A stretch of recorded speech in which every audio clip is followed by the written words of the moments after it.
এই মন্দিরটা আজকের থেকে 1000 বছর আগে পঞ্চপাণ্ডবরা যখন অজ্ঞাতবাসে এসেছিল তখন এরা গণেশের মূর্তি বানিয়ে গণেশের পূজা করেছিল। এটা ব্রহ্মপুত্রের উপরে গণেশ কুণ্ডর কিনারে এই পঞ্চপাণ্ডব গণেশ মন্দিরটা আপনাদেরকে দেখাচ্ছি, চলুন ভিতরে। হ্যালো, গুড মর্নিং সবাইকে। আমরা এখন ব্রেকফাস্ট করছি। এই যে আমরা আজকে চাউমিন করছি ব্রেকফাস্ট। তারপরে কী হলো, আমার ছেলে গেল, ওর স্কুটিটার টায়ার পাংচার হয়ে গেছে, নষ্ট হয়ে গেছে, চেঞ্জ করতে গেছে। সেই জন্য ছেলে এখানে প্রেজেন্ট নেই, ছেলে গেছে গ্যারেজে। তারপরে আমরা এখন খাচ্ছি, আমরা এখন বেরোবো। খেয়ে দিয়ে আজকে তোমাদেরকে নিয়ে যাব একটা গণেশ মন্দিরে, জাগ্রত গণেশ মন্দির। ওখানে গিয়ে তোমাদের সঙ্গে আবার দেখা হবে। আমার মন্দিরটা তোমাদেরকে দেখাবো ঘুরে ঘুরে সব কিছু। তা আমার বৌমা আজকে এই খাবার দিয়ে গেল, পরে দেখাবো তোমাদের। এই যে আমরা এখন রওনা হলাম, আমরা এখন যাচ্ছি, গাড়ি এসছে আমাদের। তারপর ওখানে জায়গায় গিয়ে তোমাদেরকে আবার দেখাবো তোমাদের সাথে সব দেখা।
আমরা এসে পৌঁছলাম এখন মন্দিরে, যে আসবো বলেছি এসছি। এই যে মন্দিরের গেটটা, এই যে গেট, আর এই পাশে হচ্ছে ব্রহ্মপুত্র নদী। দেখে নাও তোমরা, আরো এগিয়ে গেলে ভালো করে দেখতে পারবে। চলো ভেতরে চলো। এই মন্দিরটা আজকের থেকে 1000 বছর আগে পঞ্চপাণ্ডবরা যখন অজ্ঞাতবাসে এসেছিল তখন এরা গণেশের মূর্তি বানিয়ে গণেশের পূজা করেছিল। এটা ব্রহ্মপুত্রের উপরে গণেশ কুণ্ডর কিনারে এই পঞ্চপাণ্ডব গণেশ মন্দিরটা আপনাদেরকে দেখাচ্ছি, চলুন ভিতরে।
ভেতরে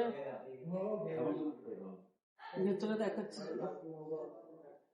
মন্দিরটা এখনো কমপ্লিট হয়নি, নতুন হচ্ছে আরো।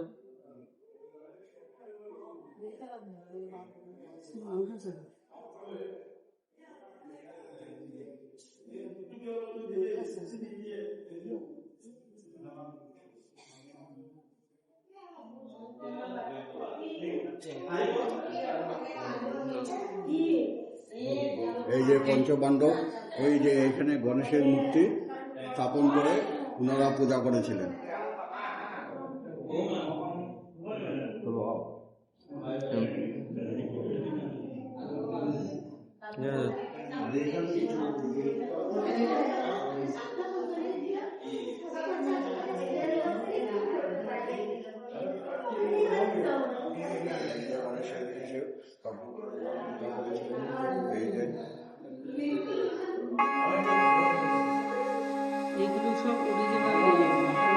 এই যে পঞ্চপাণ্ডব, দ্রৌপদী সহ পঞ্চপাণ্ডব। এদিকে গিয়ে গিয়ে দেখা, একটা দেখাও যে।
ভেতরে তো তোমাদেরকে দেখালাম, এখন আমরা বেরিয়ে যাচ্ছি।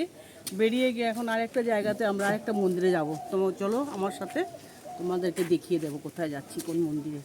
এখন কোথায় যাব ঠিক বুঝতে পারছি না, তা এখন এগুলো গাড়ি পেতে হবে, তো সেই জন্য দেখে তারপর ওখানে গিয়ে পৌঁছে তোমাদেরকে ফোন করবো। রওনা হলাম, এখন আমরা ওই ব্রহ্মপুত্রের ঘাটে যাব, তারপর ওখান থেকে ইয়েতে যাব স্টিমারে, তোমাদেরকে দেখিয়ে দেবো। দাঁড়াও ওখানে গিয়ে পৌঁছে যাই, তারপরে এখন চলো আমাদের সাথে।